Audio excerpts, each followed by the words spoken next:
তো ডিভিশন বেঞ্চের তো বিচার করার ক্ষমতা আছেই, সেই জন্যই ডিভিশন বেঞ্চ আছে।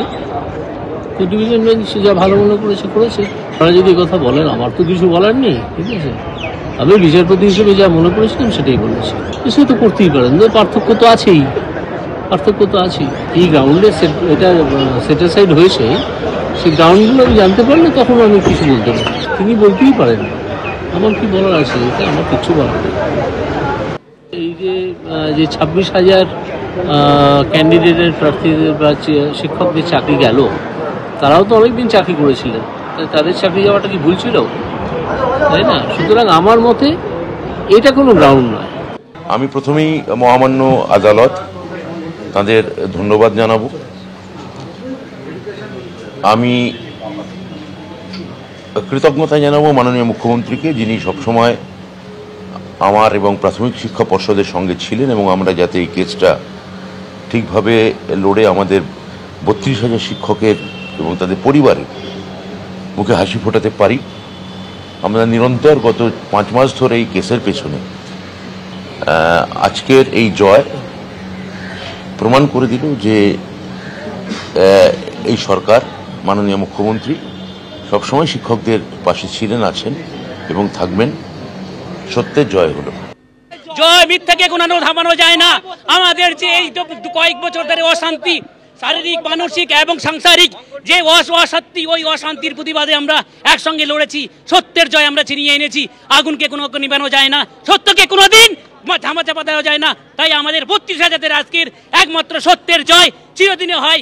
আজকে আমাদের সঙ্গে যে অন্যায় হয়েছিল, সেই অন্যায়ের বিরুদ্ধে আমরা যে লড়াই করে জয় ছিনিয়ে এনেছি, এই জয় আমাদের আপামর বাংলা জনগণের। আমি একজন প্রাক্তন ভারতীয় বায়ুসেনা, আমি কার্গিল যুদ্ধের সৈনিক। আজকে 20টা বছর দেশকে দিয়ে আসার পরে এই যে চাকরিটা আমি পেয়েছিলাম, আমি কি এই যে অসম্মান, এই যে অযোগ্য, ফেলু, বিভিন্ন রকমের মন্তব্য, কিছু আনসাকসেসফুল ক্যান্ডিডেট যারা চাকরি পায়নি, যারা পাশ করতে পারেনি, তাদের কাছ থেকে এইগুলো কি আমরা ডিজার্ভ করতাম? আমরা আজকে কলঙ্কমুক্ত হলাম। আর কি বলবো, আমরা সাধারণ টিচার, কষ্ট করে পড়াশোনা করে চাকরিটা পেয়েছি। আজকে রায় বুঝিয়ে দিল যে আমরা কোনো দুর্নীতির সাথে যুক্ত ছিলাম না। বলার মধ্যে প্রচন্ড খুশি। আজকে আমার সবাই খুশি, আমার সবাই খুশি, আমার সবাই পরিবার খুশি। দীর্ঘ লড়াই, যেভাবে আমরা ডিভিশন বেঞ্চে লড়াই দিয়েছি, সুপ্রিম কোর্টে লড়াই দিয়েছি, সুপ্রিম কোর্ট থেকে ডিভিশন বেঞ্চে পাঠিয়েছিল, ঠিক আছে। আজকে ডিভিশন বেঞ্চে যে লড়াই থেকে আমরা মুক্তি পেলাম। সিবিআই যে লিস্টটা দিয়েছে সেটা আমাদের 32,000 বাইরে। 32,000 মধ্যে কিন্তু কোনো সিবিআই রিপোর্টে কোনো ক্যান্ডিডেট, কোনো টিচারের নাম নেই, ঠিক আছে। তো সেই জন্যই উনি আজকে মুক্তি দিয়েছেন। বহাল রইল প্রাথমিকে 32,000 চাকরি, নির্দেশ কলকাতা হাইকোর্টের ডিভিশন বেঞ্চে। আর এই রায়ের পর মুখ্যমন্ত্রী মমতা বন্দ্যোপাধ্যায় তিনি বলেছেন, এই রায়ে আমি খুশি, মানবিক দিক থেকে দেখেছে হাইকোর্ট। কথায় কথায় চাকরি খেয়ে নেওয়া ঠিক নয়, চাকরি দেওয়া দরকার। প্রাথমিকে 32,000 চাকরি বহালের নির্দেশে প্রতিক্রিয়া মুখ্যমন্ত্রী মমতা বন্দ্যোপাধ্যায়।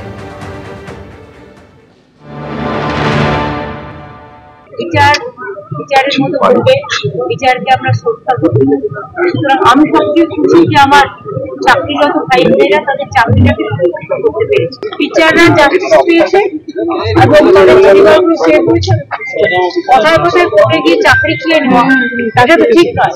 আমাদের চাকরি দেওয়া দরকার, খেয়ে নেওয়া দরকার। এই যে মানবিক দিক থেকে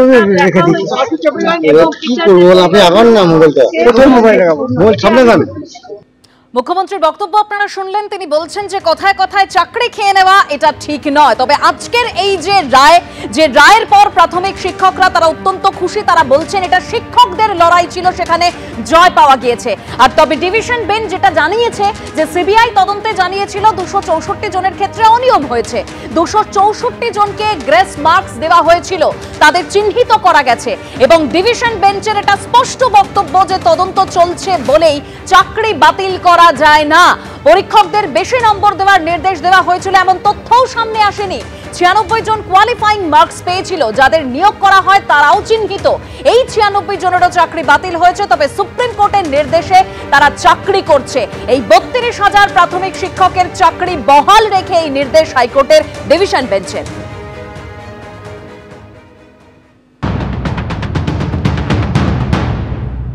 এই রায় একটা ঐতিহাসিক রায় এবং ইতিবাচক রায়। আমাদের পক্ষে সত্যের জয় হয়েছে। সত্যের জয় সর্বদা মাননীয় আদালতের কাছে আমরা জানি আমরা ন্যায় বিচার পেয়েছি এবং এতে আমরা খুশি। আদালতের পর্যবেক্ষণ ছিল যে 32,000 শিক্ষক কোনো রকম দুর্নীতির সঙ্গে যুক্ত হয়নি এবং শুধুমাত্র 32,000 একটা সংখ্যা নয়, তাদের পরিবাররাও আছে। এই দীর্ঘ 9 বছর চাকরির পরে যদি কারোর চাকরি কেড়ে নেওয়া হয় তার যে কী দুর্বিষহ অবস্থা হয় সেটা আদালত বিচার করেছে এবং এটা বিচার্য বিষয় ছিল। শুধু তাই নয়, 32,000 শিক্ষককে এক নিমেষে আমাদেরকে সিঙ্গেল বেঞ্চে পার্টি না করে আমাদের চাকরি খারিজ করে দেওয়া হয়েছিল। সেই রায়ের বিরুদ্ধে সেই রায়কে আজকে ডিভিশন বেঞ্চ খারিজ করে দিয়েছে এবং আমাদের পক্ষে রায় গেছে। আমরা অনেক খুশি।